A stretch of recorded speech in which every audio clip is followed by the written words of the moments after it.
When a teenage boy's obsession with a video game was ripped away, it didn't just cost him his freedom, it cost a life. What happened inside that quiet Ohio home remains one of the most unsettling true crime stories you'll ever hear. Tonight, we uncover the chilling true story of Daniel Petric, and the night fantasy and reality collided with deadly consequences.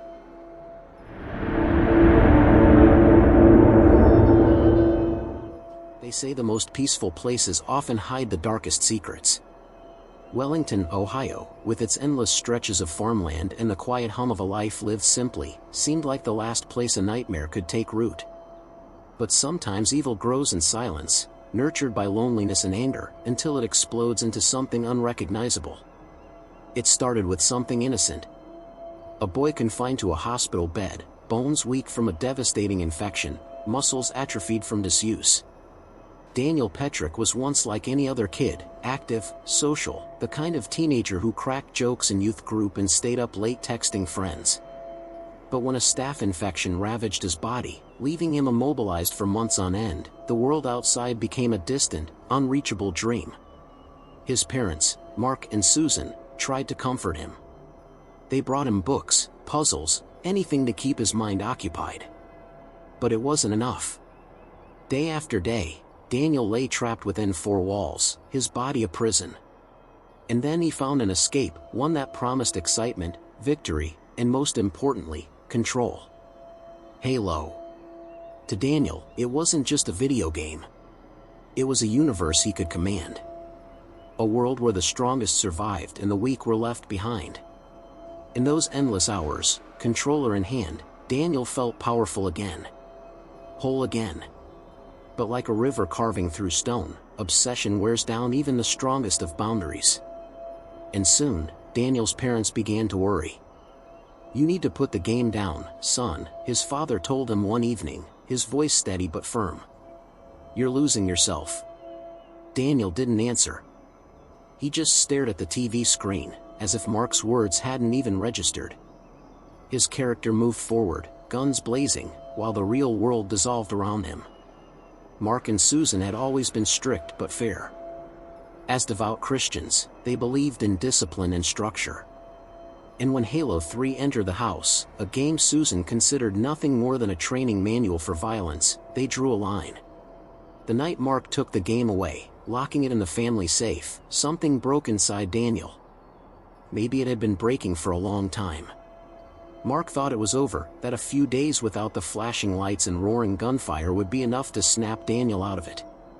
He didn't know that, inside Daniel's mind, another game had already begun. One where there were no respawns, only permanent victories.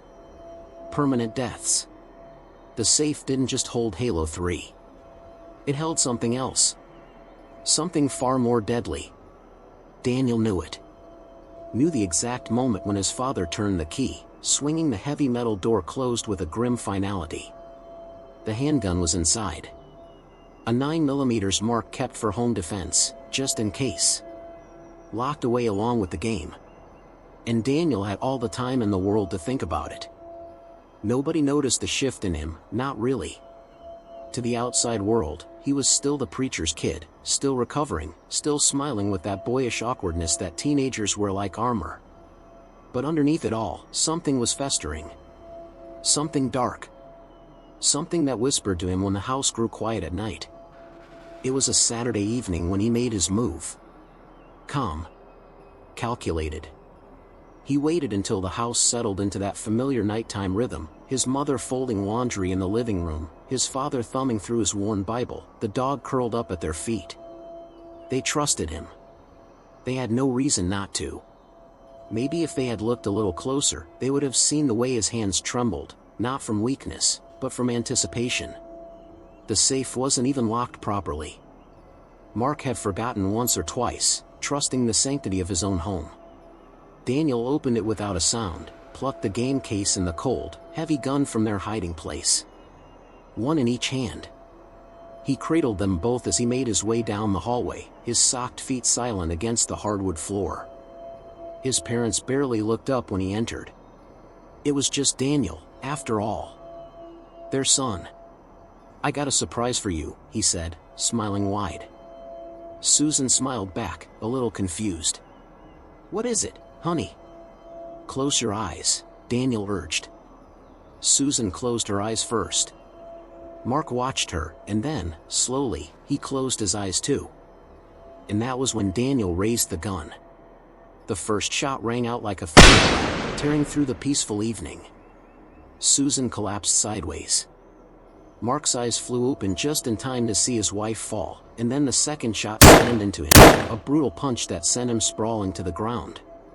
Daniel stood there for a moment, breathing hard, the gun dangling from his hand. He knelt beside his father, who was groaning, trying to move, struggling to comprehend the betrayal, the pain, the unimaginable horror of what his own son had done. Daniel thought quickly. He had played enough games to know the next move. Create a story. Lay a trap. He pressed the gun into Mark's limp hand, curling his fingers around it. It would look like a murder-suicide. Like Mark had snapped. Like Daniel was just another orphan in a senseless tragedy. But fate, or perhaps guilt, had other plans. Before Daniel could finish setting the scene, headlights flooded the driveway. Tires crunched against gravel. His sister Heidi and her husband had arrived earlier than expected, ready for an ordinary family evening. And suddenly, Daniel's carefully crafted plan began to unravel. Daniel barely had time to react when the front door opened. It was Heidi, his sister, coming home, laughing about something, totally unaware of what she was walking into. Daniel rushed toward her, blocking the doorway, trying to keep his voice calm. "Mom and Dad are arguing," he said quickly. "You should come back later." But Heidi caught something strange in his face. His eyes were wide, almost glassy, and his body tense like a trapped animal. And then, she heard it. A low, broken moan. Coming from inside. She pushed past him, and what she saw would stay with her forever. Her mother was slumped on the couch, still, blood spreading across her clothes. Her father lay on the floor, alive, but barely. Struggling to breathe, trying to move, his hand weakly reaching for something, maybe for help. Heidi screamed. And the sound shattered the silence of the house. Daniel didn't stick around. He bolted out the door and disappeared down the street, still clutching his video game case like it was the only thing that mattered.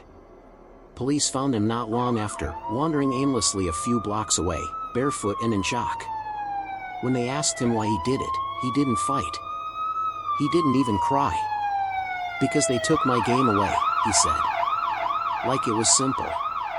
Like it made sense. Mark Petric, Daniel's father, somehow survived the attack.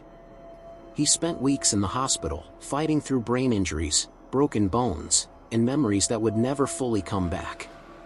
Meanwhile, Daniel's case exploded across the media. Was he a victim of violent video games? A brainwashed kid lost in fantasy? Or was he something much darker, someone who made a deliberate choice to kill? In court, Daniel's defense argued that he was addicted, obsessed, and mentally detached from reality after months of isolation and sickness. They said he didn't truly understand what he was doing. But prosecutors painted a different picture. They showed the jury how Daniel had stolen the house key to sneak out and get the gun. How he planned the attack. And how he tried to cover it up afterward, lying to Heidi as his parents bled inside the home. Despite everything, Mark Petric, the man Daniel had nearly killed, stood by his son. He told the court he forgave him. "He's my boy," Mark said. "I still love him." But love wasn't enough to erase what happened. Daniel was convicted of aggravated murder, attempted aggravated murder, and tampering with evidence. He was sentenced to life in prison, with a chance of parole after 23 years. He showed little emotion when the sentence was read. No tears. No anger. It was like part of him had already disappeared long before the police ever showed up that night. Even now, years later, the story of Daniel Petric still haunts Wellington, Ohio. The Petric family home was eventually sold, but locals say the new owners noticed strange things. Lights flickering. Doors creaking open. And once, hidden under a windowsill, someone found a word scratched into the wood. "Sorry." Whether Daniel carved it, or whether it was something else, no one really knows. Maybe no one wants to. Because the truth is, what happened inside that house wasn't about a video game. It was about something much darker, something broken that nobody noticed until it was too late. And the scariest part? Sometimes, the people we think we know best are the ones hiding the deepest darkness. Daniel's prison became more than just iron bars and concrete walls. It became a world he could no longer control. No save points, no respawns, no second chances. He spent his days in muted repetition, waking up to the metallic clang of cell doors, eating meals without flavor, breathing air heavy with regret and lost futures. Inside, he remained a puzzle even to those who knew him best. Fellow inmates said he kept to himself, his face often tilted downward, as if staring at something only he could see. Some days he would smile at nothing, a small, private grin that never reached his eyes.